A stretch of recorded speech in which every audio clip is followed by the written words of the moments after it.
Hello good evening. ఇది మన YouTube channel. ముందుగా మన ఛానల్ని మీరు చూస్తున్నట్లయితే మన ఛానల్ని సబ్స్క్రైబ్ చేసుకోండి. ఇప్పుడు మనం ఏపీపీజీ సెట్ తెలుగు సిలబస్లోని దేశ చరిత్రలు అనే పాఠ్యభాగం గురించి చర్చించుకోబోతున్నాం. దేశ చరిత్రలు అనే పాఠ్యభాగాన్ని శ్రీ అంటే శ్రీరంగం శ్రీనివాసరావు గారు రచించిన మహాప్రస్థానం నుండి గ్రహించబడింది, అంటే తీసుకున్నారు. మహాప్రస్థానం అనేది కొన్ని కవితల సంపుటి. మహాప్రస్థానానికి తెలుగు సాహిత్య చరిత్రలో ఎంతో గొప్ప స్థానం ఉంది. ఇప్పుడు మనం శ్రీరంగం శ్రీనివాసరావు గురించి తెలుసుకుందాం. శ్రీ పూర్తి పేరు శ్రీరంగం శ్రీనివాసరావు గారు. దీన్ని మనం మహాప్రస్థానం అనే గ్రంథం నుంచి ఈ దేశ చరిత్రలు గ్రహించబడింది. జన్మస్థలం విశాఖపట్నం, వైజాగ్. ఈయన జన్మించిన తేదీ 1910లో జనవరి 2వ తేదీన జన్మించారు. వీళ్ళ తల్లిదండ్రులు అప్పలకొండమ్మ తల్లి, తండ్రి పేరేమో వెంకటరమణయ్య. శ్రీ ఆంధ్రప్రభ, ఆనందవాణి పత్రికలకు సబ్ ఎడిటర్గా కొంతకాలం పనిచేశారు. ఆల్ ఇండియా రేడియోలో కొంతకాలం పనిచేశారు. శాసన మండలి సభ్యునిగా కొంతకాలం ఉండి అంతేకాకుండా సినీ రచయితగా కూడా జీవితం కొనసాగించారు. ఇంత సాహిత్యానికి ఎనలేని కృషి చేసిన ఈ శ్రీ గారు 1983 జూన్ 17వ తేదీన పరమపదించారు. ఈయన కవిత రచనల విషయాలకు వస్తే శ్రీ 15వ ఏటనే అంటే 10th క్లాస్లోనే, అంటే 10th క్లాస్ ఆ టైంలో ఆయన రచించిన పరిణయ రహస్యం అనే నవల మొదట ప్రచురించబడింది. చూసారా, పువ్వు పుట్టగానే పరిమళిస్తుంది అన్నందుకు ఉదాహరణగా ఎలా కనిపించారో మన కంటికి. శ్రీ తొలి కవితా సంపుటి ప్రభవ, అంటే కొన్ని కవితలన్నీ కలిపేసి అంటే అలా కాదండి, కొన్ని కవితలన్నిటిని ఒక చోటగా ముద్రణ చేసేదాన్ని సంపుటి అంటారు. ప్రభవ అంటండి 1928లో ప్రచురించబడింది. ప్రభవ కవితా సంపుటి భావ కవితా ప్రభావంతో రచించబడింది. భావకవిత్వం, అభ్యుదయ కవిత్వం, విప్లవ కవిత్వంలో మొదట భావకవిత్వంలో ప్రసిద్ధమైన కవులు ఎవరెవరు? మనకు బాగా తెలిసిన కవి ఒకళ్ళు ఉన్నారు. ఎవరండి? రాయపోలు సుబ్బారావు గారు. దానిలోని సుప్తస్థికలు కవిత మాత్రం శ్రీలోని పరిణామతత్వానికి సంకేతం, అంటే మార్పుకు సంకేతం. ఉన్నదానికన్నా ఇంకా పై స్థాయికి మార్పు చెందడాన్ని పరిణామం అంటారు. శ్రీ 1935లో మరో ప్రపంచం జయబేరి గేయాలు రచించి తెలుగు కవిత్వం తీరుతెన్నులను మార్చివేసేశారు.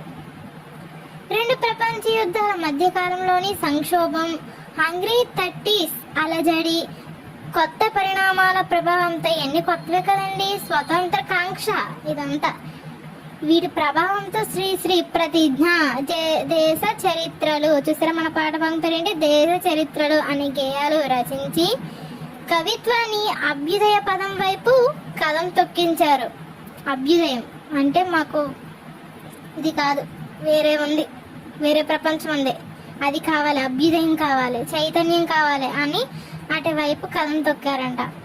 శ్రీ రచించిన మహాప్రస్థానం సంకలనం కాకముందే సంచలనం సృష్టించిన కవితలతో వెలువడింది.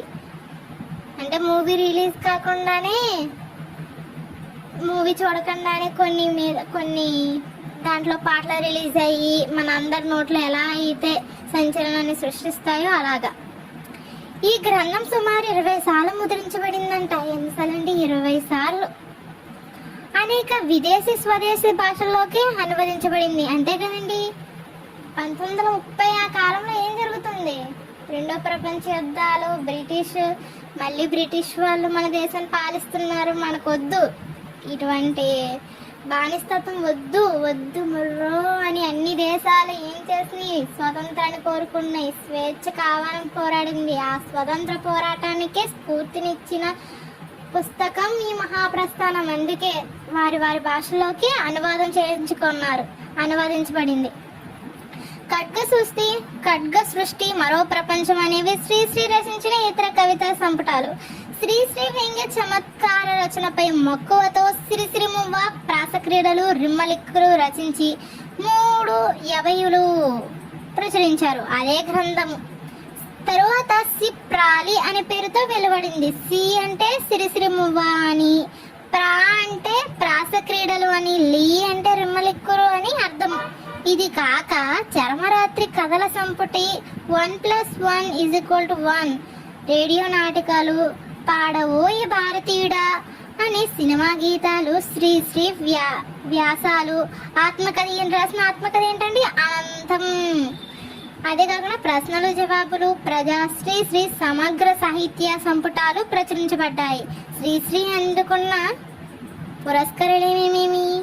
సోవియట్ ల్యాండ్ నెహ్రూ బహుమతి అనే విదేశీ పురస్కారంను, కేంద్ర సాహిత్య అకాడమీ బహుమతిని, రాజ్యలక్ష్మి ఫౌండేషన్ పురస్కారమును అందుకున్నాడు. అంతేకాదండి, మన శ్రీశ్రీ గారు నవల సాహిత్య పరిషత్తుతో ప్రేరణ పొంది 1926లో మిత్రులతో కలిసి కవితా సమితిని స్థాపించారు. తర్వాత అభ్యుదయ రచయితల సంఘం అరసం, విప్లవ రచయితల సంఘం విరసం సంస్థలకు అధ్యక్షునిగా గౌరవం పొందారు. శ్రీశ్రీ తెలుగు సాహిత్యంలో మహాకవి. శ్రీశ్రీకి విశిష్టమైన స్థానం ఉందంట. నిజంగా ఉంది. శ్రీశ్రీ ఒక యుగ కవి. శ్రీశ్రీ గురించి ఎంత చెప్పుకున్నా తక్కువే. ఇప్పుడు మనం ఈ దేశ చరిత్రల గురించి తెలుసుకుందాం. గడిచిన చరిత్ర అంతా వర్గ పోరాటాల చరిత్ర అన్న మార్క్స్ భావానికి కవితాత్మ, రసాభివ్యక్తీకరణలే దేశ చరిత్రలు. దేశ చరిత్రలు గేయము 1938లో రచించబడింది. ఇందులో చరిత్రను శ్రీశ్రీ కొత్త కోణంతో విశ్లేషించాడు. ఆ రోజుల్లో జ్వాల పత్రికకు ముద్దు కృష్ణ వ్రాసిన సంపాదకీయం చదివినప్పుడు కలిగిన ప్రేరణచే దేశ చరిత్రలు రచించానని శ్రీశ్రీ స్వయంగా పేర్కొన్నాడు. చారిత్రక భౌతికవాద సారాన్ని సరళంగా సామాన్య పాఠకునికి హృదయాన్ని ఆకట్టుకునే విధంగా శ్రీశ్రీ రచించాడు. అంటే చారిత్రక భౌతికవాద సారాంశాన్నంట ఎంతో సుందరంగా, సరళంగా, సాటి పాఠకులకు అర్థమయ్యేంత సరళంగా రచించిన కవి మన శ్రీశ్రీ. శిల్పరీత్యా ఈ గేయం ప్రత్యేకతను సంతరించుకున్నది. ప్రశ్నల పరంపరను సంధించి సమాధానాలు నిర్ధారించే పద్ధతిని కవి ఇందులో పాటించాడు. ఈ కవితలో స్వభావోక్తి, ఉత్ప్రేక్ష అలంకారాలు ఉన్నాయి. గేయ రచన గతి తార్కిక భౌతికవాదము. హెగెల్ అనే జర్మను తత్వవేత్త గతి తార్కిక సిద్ధాంతానికి పునాది వేశాడు. ప్రపంచంలోని ప్రతి వస్తువు మార్పు చెందుతుందని, అలా మారే ప్రపంచానికి మూలము భావము అని హెగెల్ అభిప్రాయం. అంతే కదండి, ప్రతి వస్తువు మార్పు చెందుద్ది. ఒక వస్తువుని పక్కన పెడితే ఒక మొక్క ఉందండి, చిన్న మొక్క వేస్తాం, మారుద్దా? ఫస్ట్ చిన్న మొలక నుంచి మొక్క నుంచి చెట్టు నుంచి మాను, అలా పెద్ద మహావృక్షం అవుద్ది. ఎంత మార్పు చెందిందండి. ఎందుకండి, ఎన్నో రాయి, కొలాయి దగ్గర ఒక రాయి ఉంటుంది, ఆ రాయి మీద బింది పెడతామా, బింది పెట్టి ఆ రాయి కూడా మార్పుకు లోనైంది కదండి. ఆ విధంగా మారే ప్రపంచానికి మూలం ఏంటంటే భావం అనే హెగెల్ అభిప్రాయం. ప్రతి పదార్థము పరస్పర వైరుధ్యాలతో కూడుకున్నదని, సంస్కరణే పదార్థముల ధర్మమని హెగెల్ అభిప్రాయపడ్డాడు. మార్పు గతి తార్కిక భౌతిక వాదానికి 3 సూత్రాలు ప్రతిపాదించాడంట.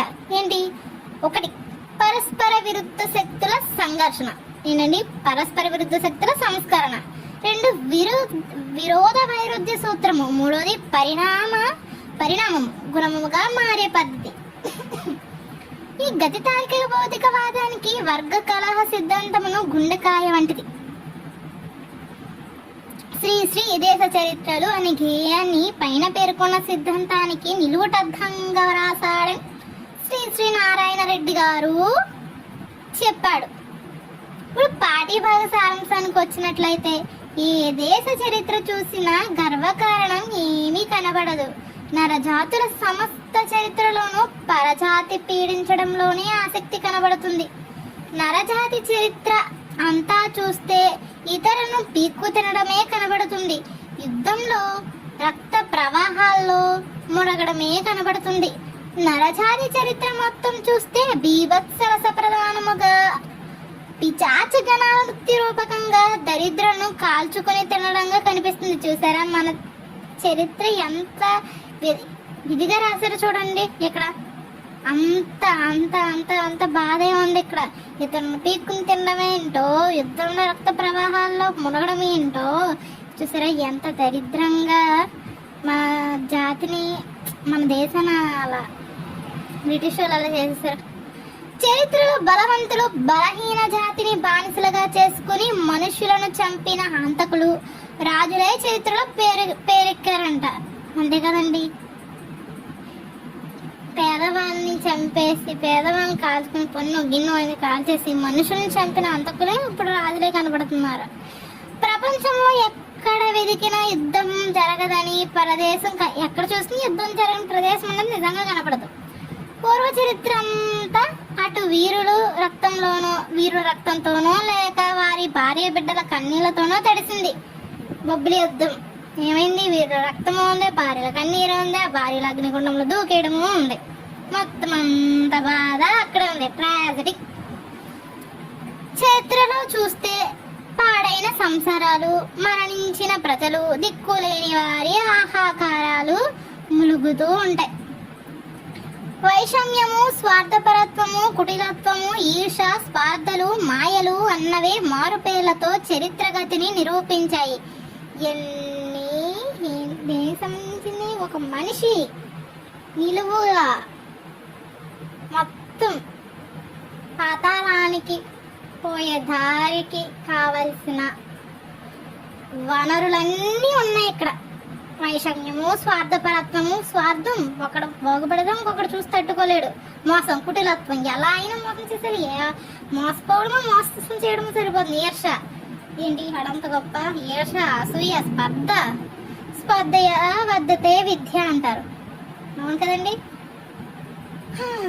ఆ స్పర్ధ వేరు, ఇక్కడ చెప్పిన స్పర్ధలు వేరు. మాయలు. చెంగీస్ ఖాన్, తామర్లేను, నాదిర్ షా, గజ్ని, గోరి, సికిందర్ వంటి చరిత్రలోని వ్యక్తులంతా మహా అంతకులే. వైకింగులు, హునింగ్లు, సిరియన్లు, పారసికులు, పిండారులు, తగ్గులు తమ దౌర్జన్యాలతో కాలానికి కత్తుల వంతెనను కట్టేశారంట. అజ్ఞానపు చీకటి కాలంలో మనుషులు ఆకలితో, ఆవేశంతో, ఏ తీవ్ర శక్తి ప్రభావంతోనూ నడిచారు. నియంతలు అంతా తమే సాధించామని, తమే లోకానికంత చక్రవర్తులమని సామ్రాజ్యాలు నిర్మించి కృత్రిమ చట్టాలు చేశారు. అటువంటి వారు మరో శక్తి విజృంభించగానే పేక మేడల్లా కూలిపోయారు. ఈ విధంగా పరస్పర సంఘర్షణలోనే చరిత్ర పుట్టింది.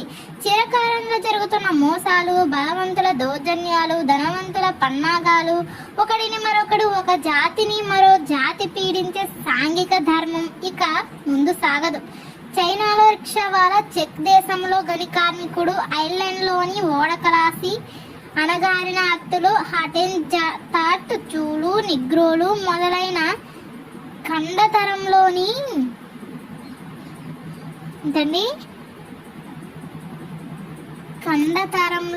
వాళ్ళందరూ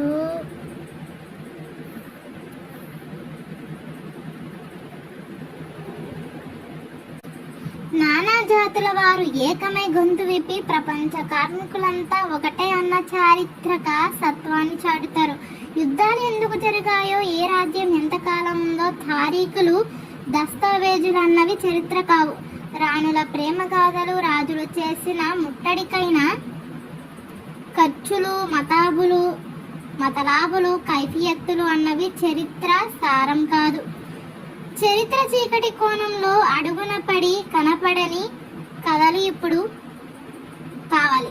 ఆ కథలు దాచిన దాగని సత్యాలు, నైలు నది నాగరికతలో సామాన్యుని జీవన విధానాన్ని గూర్చి, తాజ్ మహల్ నిర్మాణంలో పాల్గొన్న కూలీల గూర్చి చరిత్రలో వ్రాయబడాలి. ప్రభువుల దండయాత్రలో పాల్గొన్న సామాన్య సిపాయిల సాహసగాథలు వ్రాయాలి. ప్రభువుల పల్లకి మోసిన బోయలు శ్రమగాథలు రాయాలి. తక్షశీల, పాటలీపుత్రం, మధ్యధర, సముద్ర తీరం, హరప్ప, మొహెంజోదరో, క్రోమాన్యాన్ గృహాలలో వర్ధిల్లిన నాగరికత గూర్చి చరిత్రలో వ్రాయాలి. చరిత్రలోని వెలుగు సంధ్యలలో ప్రతిబింబించిన మనుషుల అభివృద్ధి చరిత్ర వ్రాయబడాలి. ఏ దేశం ఎప్పుడు ఏ పరమార్థాన్ని అందించిందో చరిత్రలో చెప్పాలి.